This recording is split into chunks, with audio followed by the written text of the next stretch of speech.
আপনারা আরো চান আপনি সালমানের গ্রহণের মতো করছো। ওর মাথা চুল থেকে পায়ের ঘাটে পর্যন্ত সাদা, আমার মনে ভেতরে সাদা। আমি ভেতরে তো পারি না, আমার মনে হয় সাদা, কিন্তু ওর যে অন্তর পুরাটা কালো। কথা বলবে কেন?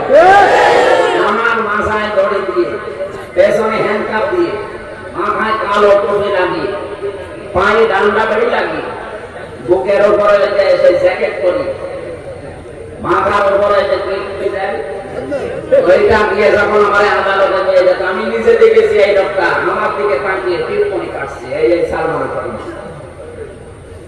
এই দরবেশ বাবা। আমি বের হওয়ার পরে এসলাস থেকে ও দেখলাম ওই খাস কামরায় ঢুকে ওই যে ম্যাজিস্ট্রেট ছিল, জজ ছিল, তারা কি জানো বলে দিল।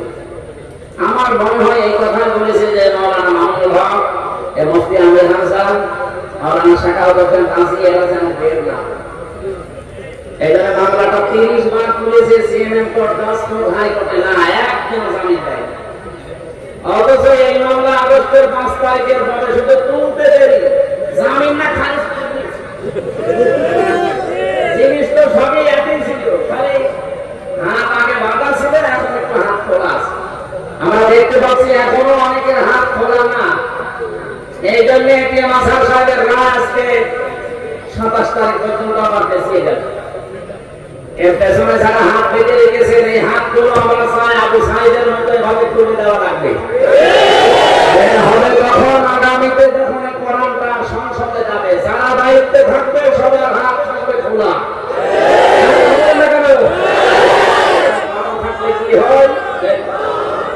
হাত বাবা থাকলে কি হয়? আমি তো দেখলাম 3 বছর, আর হাত খোলা থাকলে কি হয় 1 বছরে দেখলাম।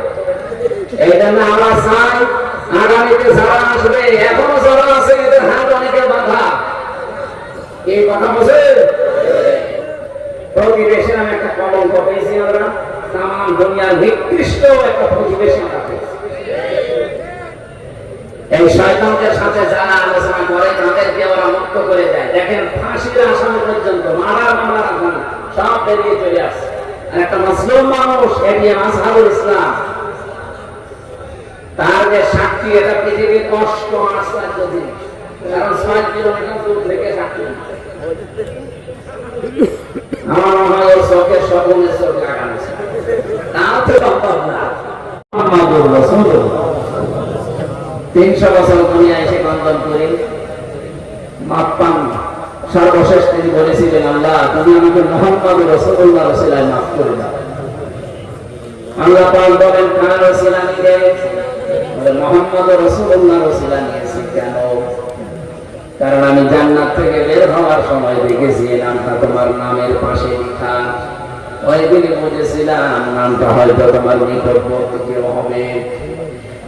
আল্লাহ পাক ওই জানিয়েছেন, হে আদম, যার নাম নিয়ে তুমি ওসিলা দিলে সে কিন্তু তোমারই সন্তান হবে। পরবর্তীতে এই পৃথিবীতে তাকেও আমি আল্লাহ পাঠাবো। তোমাকে শুধু পাঠিয়ে আমি শেষ করে দেয়নি। ফামান তাবিআ হুদায়া ফালা খাউফুন আলাইহিম ওয়ালা হুম ইয়াহজানুন। আমার পক্ষ থেকে হেদায়েত যাবে, এটা আল্লাহ যদিও আদম নবীকে বলেছিলেন। আপনি যে ফামান তাবিআ হুদায়া এর ব্যাখ্যা করতে গিয়ে আমি যত তাফসীর পড়েছি, মুফাসসিরিনে কেরাম জানাতে চেয়েছেন এই হেদায়েত মানে কোরআন। অথচ আদম নবী যে দিন এসেছেন ওই দিন কোরআনের কোনো নামগন্ধ ছিল? বলেন বলেন, আদম নবী জান করতে কোরআন নামে কিছু আছে না? অথচ ওই দিনে আল্লাহ তাকে ইঙ্গিত দিয়েছেন। এর দ্বিতীয় তাফসীর হচ্ছে, যদিও কোরআন শরীফে আল্লাহ হুদা বলেছেন, এজন্য হুদাল লিল মুত্তাকিন। এখানে হুদান শব্দটা যদি ইসমে ফাইল থেকে আপনি নিয়ে আসেন হাদিন, এর বাংলা অর্থ দাঁড়ায় হেদায়েত দিতে পারে শুধুমাত্র একজন, তার নাম আল্লাহ। ওনার মুখ থেকে যেটা বের হয়েছে তার নাম কোরআন। এখানে হুদাল লিল মুত্তাকিন বলার আগে আমার আল্লাহ কিতাবের আগে আলিফ লাম দিয়েছেন, যালিকাল কিতাবুল লা রাইবা ফীহি। এটা কিতাবের আগে আলিফ লাম দিলেন।